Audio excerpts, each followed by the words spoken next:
আমাদের হোয়াইট বোর্ডে যে অঙ্কটি লক্ষ্য করছো এই অঙ্কটি এসেছিল ঢাকা বোর্ড 2019-এর খ নম্বর অঙ্ক 6 + 5 + 3 = 110 হতে পারে ব্যাখ্যা করো।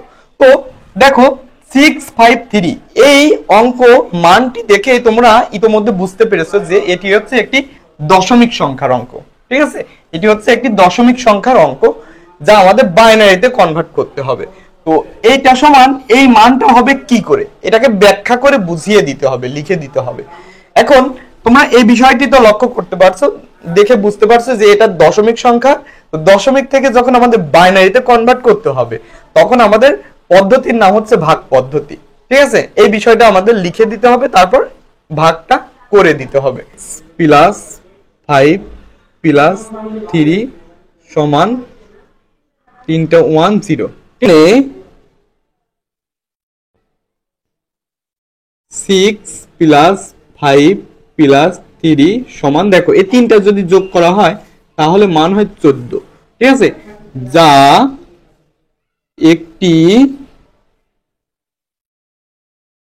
দশমিক সংখ্যার যোগ, যা একটি দশমিক সংখ্যার, এটা হচ্ছে যা একটি দশমিক সংখ্যার যোগ। দশমিক সংখ্যা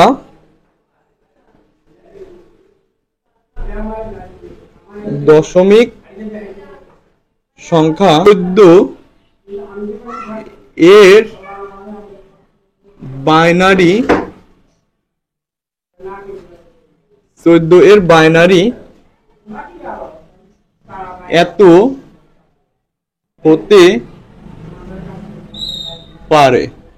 ঠিক আছে, তো এই দশমিক সংখ্যা 14 এর বাইনারি, এই 14 এর বাইনারি 1110 হতে পারে, যা নিচে দেখানো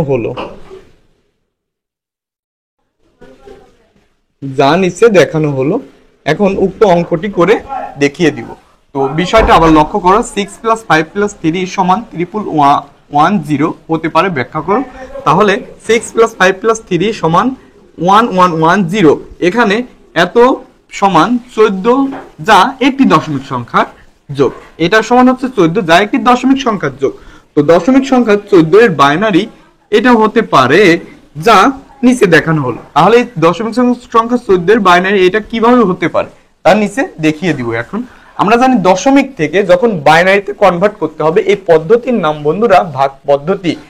যে অঙ্ক আমাদের সুন্দরভাবে সাজিয়ে পূর্বের ক্লাসগুলোতে দেওয়া আছে, তোমরা যারা উক্ত ক্লাসগুলো দেখোনি অবশ্যই ক্লাসগুলো দেখে নিবা, তাহলে এই জাতীয় অঙ্ক তোমাদের সৃজনশীল যেভাবে আসুক ইনশাআল্লাহ তোমরা সমাধান করতে পারবে।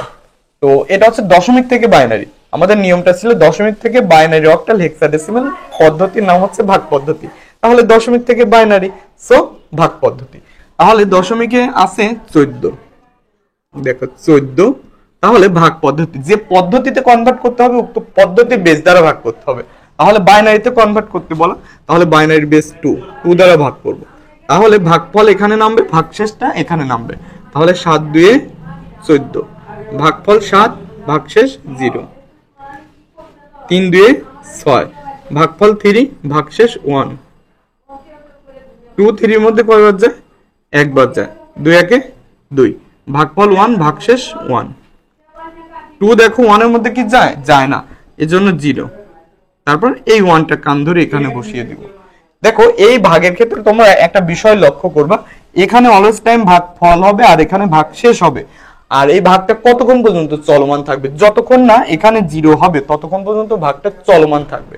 তাহলে আমাদের কাঙ্ক্ষিত ফলাফল আমরা পেয়ে গেলাম।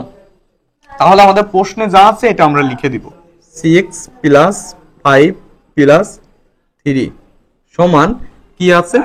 সমান আছে হচ্ছে 14। এটা হচ্ছে একটা দশমিক সংখ্যা, এই দশমিক সংখ্যা থেকে বাইনারিতে যখন কনভার্ট করব তখন মান হবে 0 3টা 1, এই বাইনারিতে হয়ে গেল। ঠিক আছে, এটা হচ্ছে আমাদের কাঙ্ক্ষিত অ্যান্সার। তাহলে আমরা বুঝতে পারলাম যে দশমিক থেকে বাইনারি অক্টাল হেক্সাডেসিমাল এই পদ্ধতির নাম বন্ধুরা ভাগ পদ্ধতি। তো দেখা হবে নতুন কোনো একটা ভিডিওতে, সে পর্যন্ত তোমরা সবাই আমাদের কেয়ারিং টিচিং সেন্টারের পাশেই থাকুন। অসংখ্য ধন্যবাদ সবাইকে।